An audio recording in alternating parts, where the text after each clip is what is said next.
Good afternoon everyone, my name is Roller Castro and I introduce the characters of Canterbury Tales. So number 1 is Chaucer, does not name himself in a general prologue, but he is the one who characters who gathered at the Tabard Inn. All of the description of the pilgrim in the prologue are narrated through the perspective of the characters of Chaucer, which may or may not be the same of the author Chaucer. Although the Chaucer narrator is not initially preparing to go on pilgrimage, after describing all the pilgrim, he decided to join the merry company of their journey.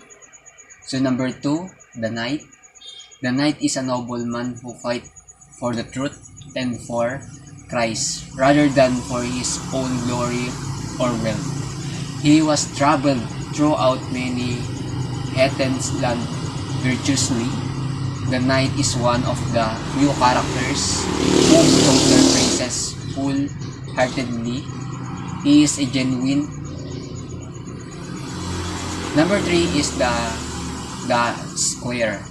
The squire is a young knight in training, a member of noble class. While he is a chivalrous and gentle, he not quite as perfect as his father. The knight, as he wear fine clothes and is vain about his appearance. The squire is being trained in both arts of battle and arts of courtly. So number 4 is the prioress. The prioress attempt to be dainty and well-bred, and Chaucer makes fun for her, describing how she speaks French with a terrible accent and signs as liturgy straight through her nose.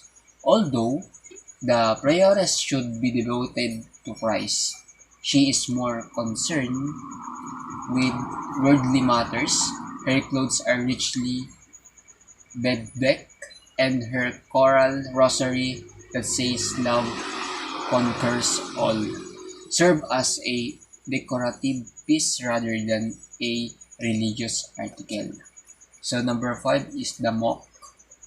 The monk is another religious character who is corrupt. Instead of reading in his cell, the monk prefers to go hunting, even though is against the rules of order of Saint Benedict. The monk also wear richly decorated clothing rather than the simple robes that one might expect a monk to wear. So number 6 is the friar. In medieval society, friars were mendicants or beggars who could not work but had to live off the charity of others. Although they were supposed to be humble and modest, this friar is jolly and wants to live a comfortable life. Instead of ministering or lepers and beggars, as friars are supposed to do, the friar cultivates relationship between rich men so that he make a profit. Rather than the simple cloaks of beggar, the friar wear expensive clothing. So number 7, the merchant. The merchant outfits himself is a fashionable attire with a multicolored cloak and his forked bird. He is a member of the new rising middle class. The Chaucer the author belongs to. The Chaucer says that the merchant hides being in debt but wearing fancy clothes. But the fact that even Chaucer, a stranger among the company, knows the merchant's financial troubles indicates that the merchant does not hide his secret as well as he thinks he does. So number 8 is the man of laws. Like the merchant, the man of laws is also a member of a new middle class. He works hard and attempts to pull himself up through merit rather than a simple by birth. the man of laws was to join the ranks of nobility, unlike the merchant who wants to rise to prominence. So number 9, the Franklin. The Franklin is a free, wealthy landowner, an excellent host who always keeps his table set of a feast. He provides frequent meals and entertainment for the peasants who lives on his land. The Franklin leads a pleasant life, following the tenets of the Greek philosopher Epicurus, and his tale speaks of the merits of marriage based on trust and faith. So number 10, the wife of Bath. The wife of Bath comes from the town of Bath, which is on the Avon River. She is a seamstress by trade but a professional wife by occupation. She has been married 5 times and presents herself as a word expert in matters of marriage and the relations between men and women. So number 11, the rib. In medieval society, a rib is a manager of an estate. This rib is slender, old, and crabby. Everyone is afraid of him because he knows all tricks of the trade. The rib squirrels away the money that he earns from his landowner. Indeed, at this point, he is wealthier than his boss. The rib is also a talented carpenter and is extremely offended when the miller tells a story about a foolish carpenter. So number 12, the summoner. The summoner is another supposedly devout religious figure who is actually a hypocrite. In medieval society, summoners brought people to the ecclesiastical court to confess their sins. He has a distinguishing skin diseases that make his face pimpled and scaly. His outside appearance matches his inner corruption. He is very willing to be a brided in exchange for a fully pardon. So number 13 is the host. The host at the battered inn. Harry Bailey is a jolly, lively tavern keeper. He establishes the main frame narrative of the tales, since he is the one who proposed the tale-telling game and set the rules that it will follow. So number 14 is the carpenter. The foolish, gullible old carpenter is very possessive of his beautiful young wife, Alison.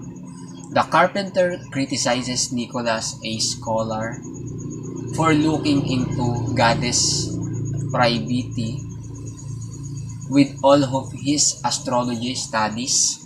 But as soon as Nicholas tells the carpenter about the vision that he had, the carpenter believes him doing anything he can to save his wife and himself. So number 15 is Nicholas. He is a poor young scholar from Oxford who studies astrology and is much cleverer than a foolish carpenter. Nicholas is lively and lusty and likes to play tricks. He sleeps with Alison directly under the carpenter's nose, holding him in his own house, and he farts his absolvent's face. So number 16, Alison is a beautiful, flirtatious young wife of carpenter. When Nicholas woos her, She thinks nothing of her martial obligation and has no guilt of having an affair with the dashing young scholar. She is also somewhat temperamental, even though he sings sweetly to the Nicholas, she's hershly rebuffed. Absalom advances. So number 17 is Absalom is a vain parish clerk of also tries to woo Allison. Unlike the poor Nicholas, Absalom is able to shower gift and money on Allison. Yet Allison scorns his advances and she, Nicholas, trick the foolish young clerk. Absalom literally kisses Allison Ash and Nicholas farts in his face. So number 18, the miller's wife. Unlike Allison, the wife in the Miller Tales, who is much younger than her husband, the miller's wife is probably at least as old as the miller considering they have a 20-year-old daughter. So number 19 is Jiang Qin, the fifth and final of the wife of Bat husband and the only one whom she names in her prologue. Unlike the other husband, Jiang Qin is not rich and old, but young and poor. The wife of Bat marries him for looks, not for the money. Jiang Qin infatuates the wife of Bat by reading the books about weak women. So number 20 is the old woman. The ugly but wise old woman in the tales is a common character in legends. The loyalty lady for the woman who seems to be an important old woman but actually contains magical powers. The old woman helps the knight on the condition that promises to do whatever she wants. So number 21, the queen. The unnamed queen, who is probably Guinevere out of Arthurian legend, wields most of the power in kingdom. She orders the king to have mercy on the knight and she dictates the term of the punishment. So number 22, Sir Topaz. Young Brave is a knight in both the literal springtime and figurative spring of his life, as he just starting forth on all of his adventure.